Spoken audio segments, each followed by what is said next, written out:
The views and opinions expressed on any program are those of the producers and/or the persons appearing on the program, and do not necessarily reflect the views and opinions of FRC Media, Bristol Community College, or the City of Fall River.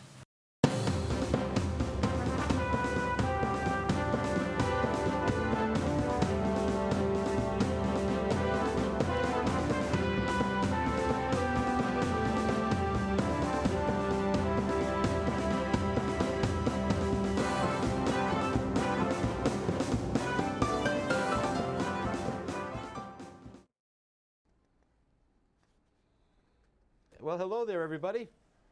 Welcome to Spindle City Straight Talk. It seems that our illustrious co-host out there is busy reading. I'm not sure why. Chip, can you hear us? Chip, can you hear us? Can you hear us? I can barely hear you. All right, well, we're on the air, Chip. Oh, well, there's no audio. Welcome to live television. Welcome to Spindle City Straight Talk. I'm Chip. And I'm CJ. And I don't know if you can hear CJ because I can barely hear him. This studio is completely silent. It's like I was still reading. I apologize. Well, I don't know how the banter is going to be today since I can barely hear you, but here we are. It is Wednesday, the middle of the week, and after to say the least, a very interesting city council meeting. And CJ's in there fiddling around with all kinds of things to try to fix it. So I guess we all saw, or at least attempted to see, the city council meeting. I was told that it lasted until nearly 2 o'clock in the morning. It did. It definitely did. I still can't hear you, CJ. I don't know if you're going out, but I still can't hear you. I can hear myself, though. Okay, well, that's good. I'm glad you can hear yourself. I can do that without the mic, actually. So, and then, of course, I don't know which we want to do first. Just wave your arm. Let's talk about room service. Let's talk about room service. And I'm going to get a course in lip reading so I can see what you're saying, CJ. Huh? We got it? We got it now? Can you hear me? There you go. We're golden. Saved again by the master of our kingdom. Well, Keith did it again. I'll tell you now, I'm going to show you what type of room you get when you are the drug czar for the city of Fall River. And I'm quite sure everybody will be very happy with this. And here we go, people. Wow, 2 doormen. 2 doormen. One for each door. Yep. Wow, oh, geez, I could live in a lobby. There you go. Just the lobby. Okay, our next, hey, a nice little, area to meet with your guests downstairs. Oh, I love the Oriental furniture down there. And there's the room. There's the room. Look at this. Look at this. Oh, you Jesus. Oh, my. Okay, this is a beautiful room that you too can get if you're the drug czar in Fall River. You got a telescope. Wait a minute. Yeah. Can we go back a slide? Yeah, I can bring us back a slide, I believe. I know that was a working thing. Not that. There you go. That telescope. See, it comes with a telescope so he could look at Central Park and find the junkies. And here's the bed. Here's the bed. And I guess when you're traveling with 2, you need a bed that big. Look at this. Isn't this beautiful? God. Fall River, your tax dollars at work. Yep. Oh, wait a minute. This wasn't tax dollars. Mary Sahadi said that, this was paid for with a grant. How can we have a CFO that doesn't know that grant money's tax money, too? The only difference is everyone pays it. She was right. It wasn't only the city of Fall River's taxpayers were on the hook for this foray into opulence. It was the entire United States because it was a federal grant. Well, wait, there's one last picture. Because with a gentleman like the drug czar, Mr. Michael Aguiar, being so full of crap, he has to have an opulent crapper. Oh, wow. Now, that's a bathroom that it's almost a crime to use it. I know, it's so it is pretty. amazing, isn't it? I mean, yeah. You probably go out in Central Park and have one, you know, rather than So dirty that, for a little dirty over that $2 beautiful grand, bathroom. for a little over $2 grand for a conference, which by the way, our sources now tell us that that same conference was offered in Boston. Yeah, at a lower price. At a much lower price because he could drive there. That's right. But I started looking over 600 pages of this man's expenses for his department. 600 pages. Do you know he spent money on computers? For himself, you know, obviously for himself, for his department. And here's the statement I'm going to use for this now.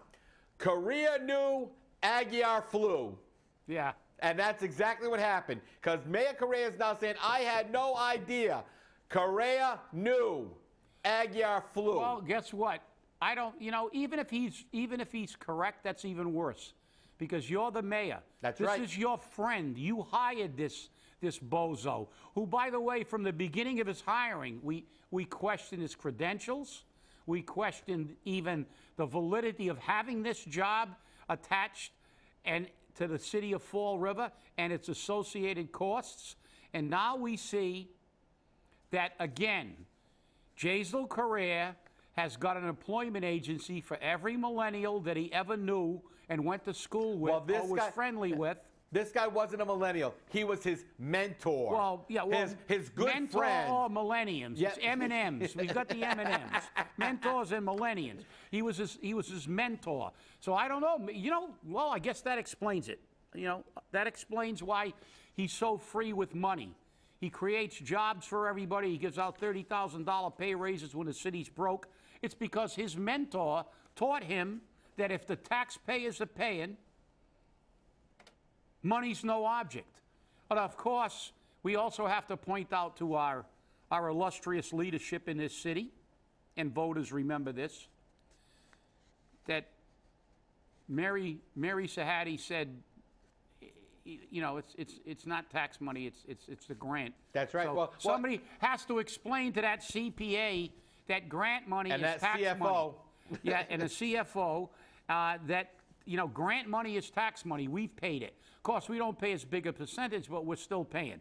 And the fact is that they're wasting the entire country's tax money. Then we have to explain to our mayor, because 3 times at least while I was watching, because after a while I have to take a break and stick pins in my eyes. It's nauseating. From watching the city council meetings and what goes on, especially, and I have to commend some councilors on their performances.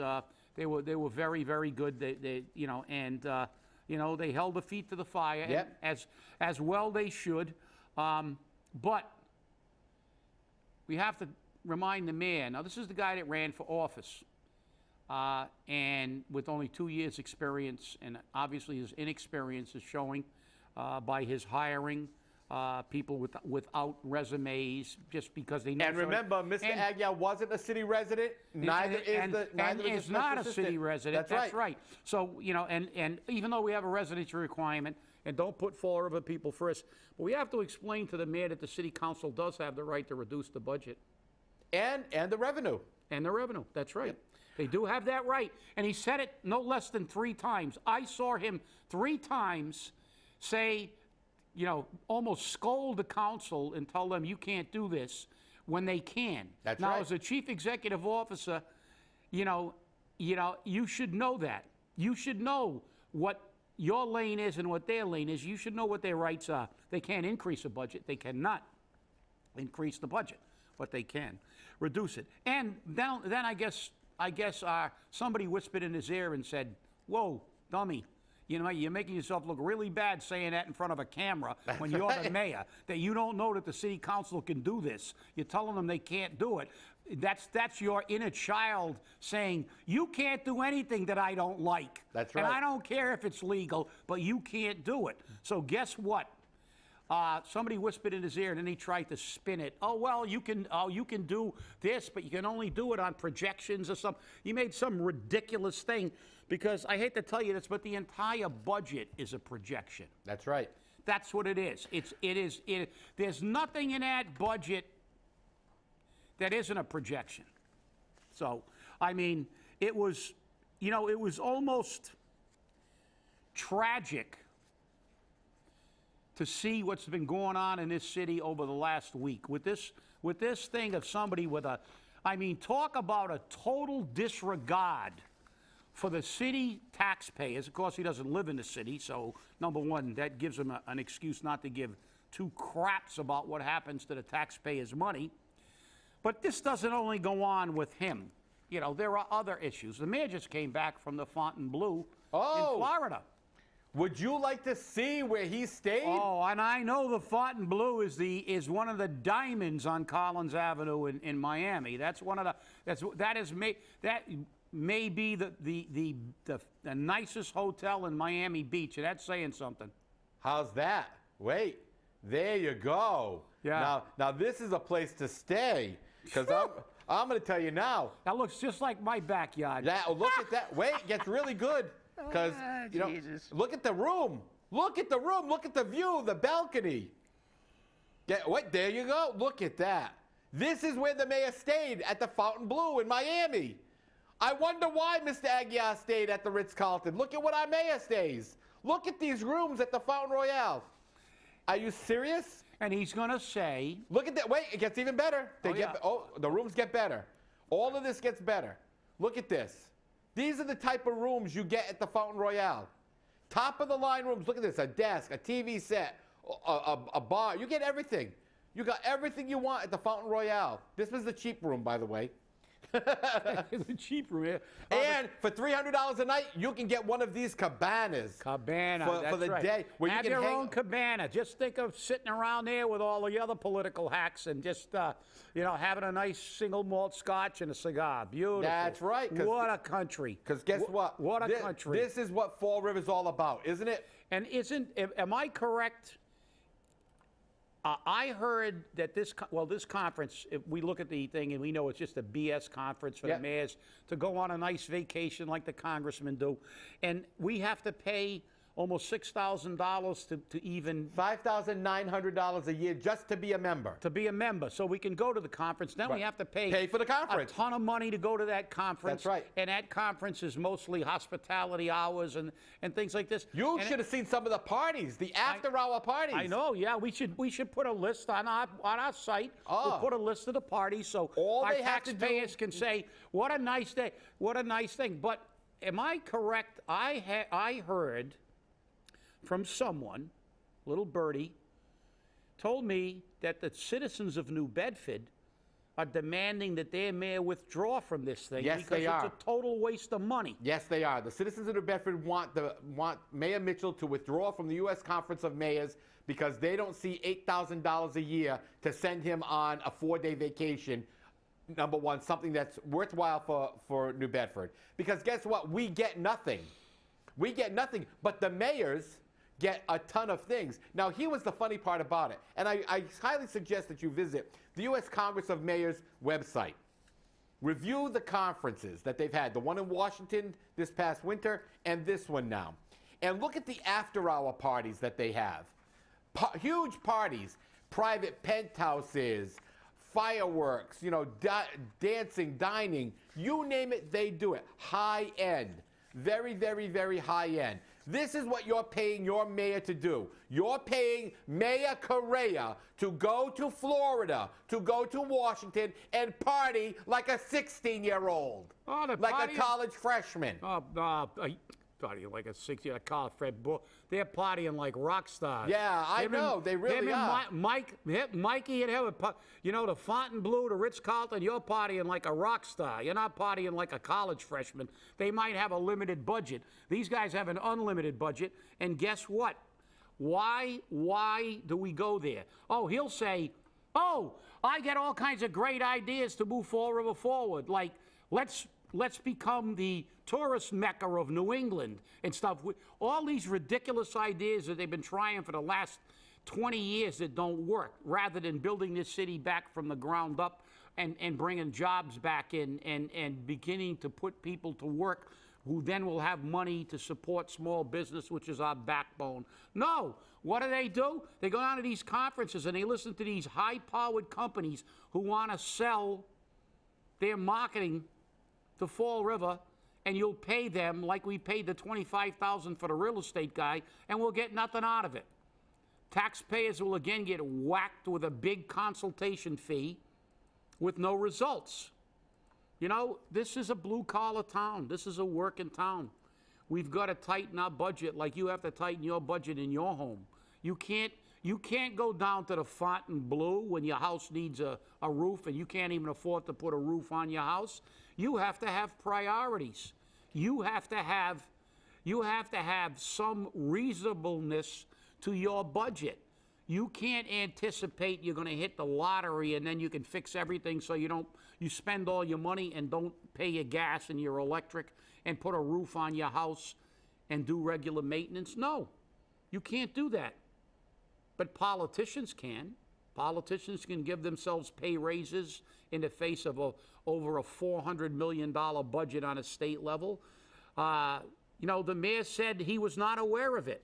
I say to the mayor, Harry Truman, in the words of Harry Truman, the buck stops there.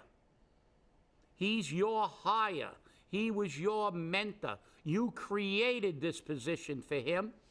You gave him a pay raise. You gave him a cut of the grants. You made him a rich man without the resume to get any of this. And now it's on you.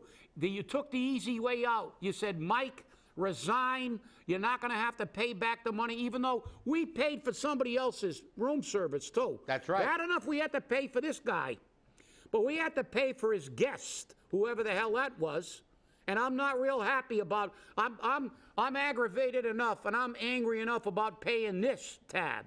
Well, and but you're going to tell me he's going to bring a guest and we're going to pay for his room service? It's a party weekend. And he stayed an extra day. So what did the mayor do? What did the mayor do, CJ? Calls him in the office and, Mike, get out of here. Get out of Dodge. And everybody will forget this in a couple of weeks after you're gone. They'll crucify you for a week or two or a month, and then everybody will forget you, and then I'll grab you another job somewhere. Don't worry about it. I'll take care of you, buddy. But let's get out of Dodge, and I'll get up there and say, this will never happen again. I'll put in safeguards. The safeguards should have already been there. Every city employee should be held accountable for what they spend, and it should be told before they go. I remember the time I went to a firefighter class up at Hopkinton, and I got called in because I didn't go to McDonald's for lunch. I went to a regular restaurant and had regular food because I don't eat a lot at McDonald's. I don't like their burgers. And I got called in and said, oh, why don't you go to McDonald's and like eat from the dollar meal? That was like, you know, imagine what would have happened if we went to the Ritz-Carlton because, you know, or the Fontainebleau. You know, this is just in the face of the economic adversity that this city faces. To do things like this is an insult to every hard-working person in this community, every taxpayer in this community. One of our viewers just sent us a message saying, obviously, Mike's favorite movie isn't Home Alone. All right. And, you know, the worst part about all of this is the city council said no to this position.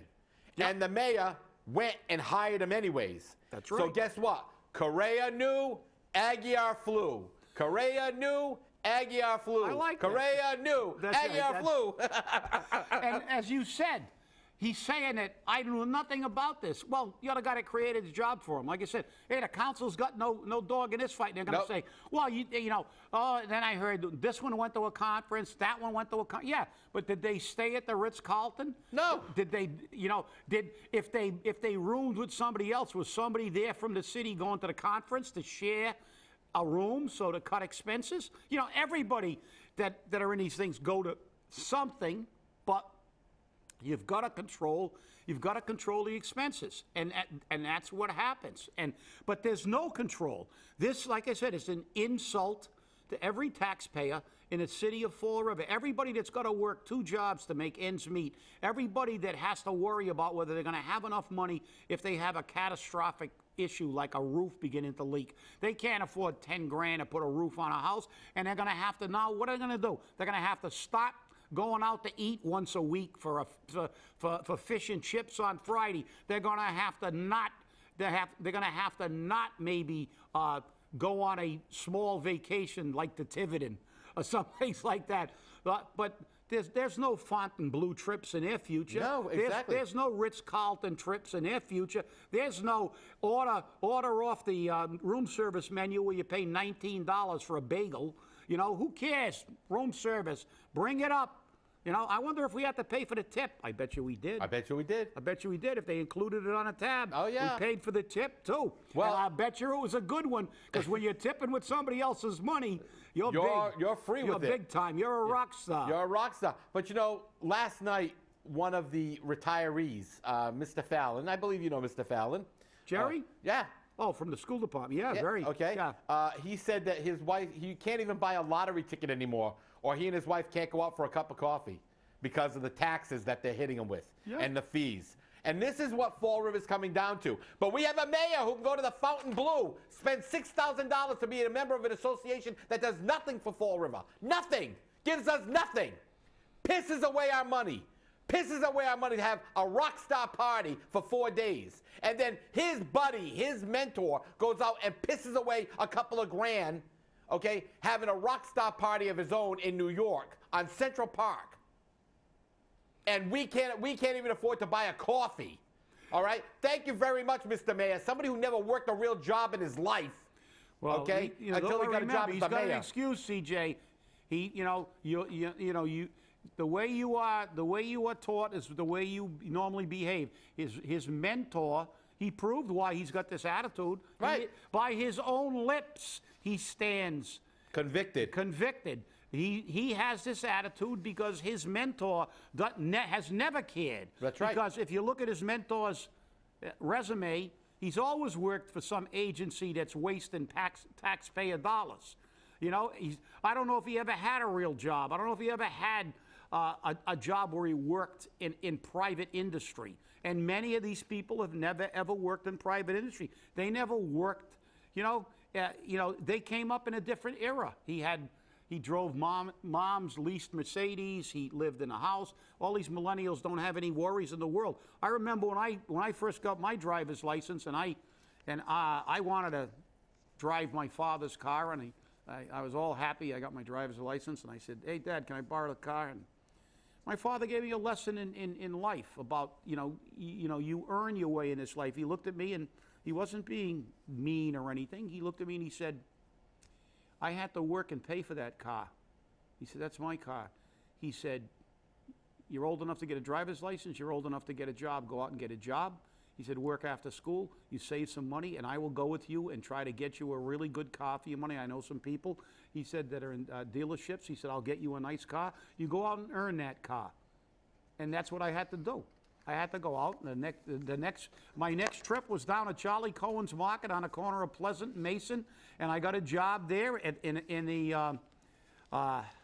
the supermarket, and I worked there after school. And then in the summer, I got a second job being a floor boy in a mill. Boy, was that a job when you got a bunch of women working on piecework screaming at you to bring that stuff over, because if you're a little slow, they want to kill you. I'll tell you what, it was a different perspective, and that's what the problem is today. Today they have a total disregard, and then when they live their entire life in the employ of the political sector, they seem to have absolutely no connection with real people who have to sweat to get a job. Oh, he's waving money. I'm looking for my Cuban so I can light it on my money here. You know, I mean. CJ, that's only a 20. You got to light it with hundreds. No, I got lots of two-digit bills here.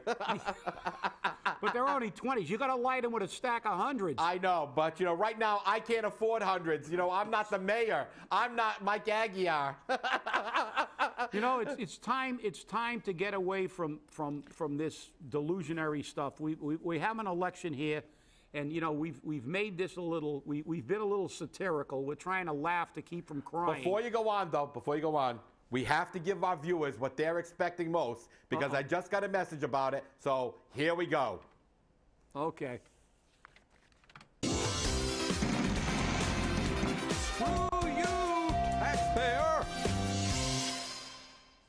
Always. Actually, we should have a half-an-hour show with just that running. That would be a whole special. That would be a special, just the entire thing. No, you're right. But, you know, as I was saying, we've got an election on the horizon, and all I can tell you is, if you're angry over this, which you really should be. You better be. You better be.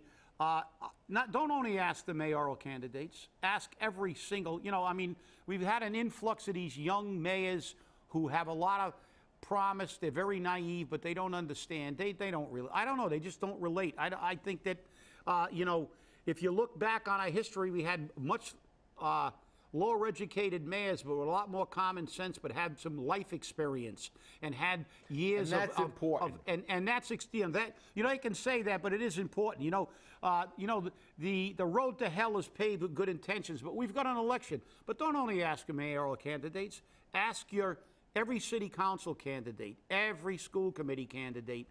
Ask them what their plan is to help you, the taxpayer, the resident.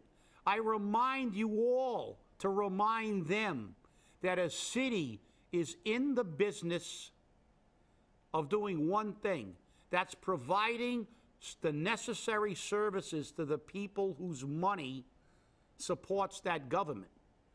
It's not here to be an employment agency for their friends. It's not here to waste our money partying like rock stars. And, you know, and I know it happens on all levels. You're going to get calls and say, well, what do the congressmen do? And you're right. And that aggravates me as much as or even more, because they do it even to a higher degree. But the difference is the change has to begin first where you can have the greatest chance of making that change. The city of Fall River can make that change. We proved it with the recall. We have, if the voters unite here, we can change our government to actually listen to the Constitution of this state, where our elected officials are answerable to us. We may not be able to outvote the rich parts of the state when we're electing congressmen. We may not be able to keep the Speaker of the House and all those politicians from rich communities out of the State House. But we can sure as heck send people to the State House who are not going to vote for their own pay raises while they're increasing our taxes and finding new taxes to impose on us. But the battle, the first battle of this war begins here. We saw what they did with Donald Trump. That was people rebelling. But it has to be from the bottom to the top. It has to be on the city level, on the state level, and in Congress, too. You know, we've seen it. It's doable. They did it for the presidency of the United States. A lot of people aren't happy, but that was a reflection of the people's anger. We're angry. Let's stay angry. We should do this, and we gotta hit this too quick. Again, Fall River's doing so well. Headline: Fall River police investigate 20 bullet casings found on Warren Street. I guess we might be able to make a few bucks scrapping the brass, but again, look, this is our city. Is it getting better? Did the Fontainebleau Conference help this? Nope. Absolutely not. Nope. And remember, Money Mike is maybe on the way out, but Money Jazel's still in there. That's right. There will be another Money Mike to replace him. That's right. The problem. And remember, Correia knew, Aguiar flew. Stay angry, people. Always.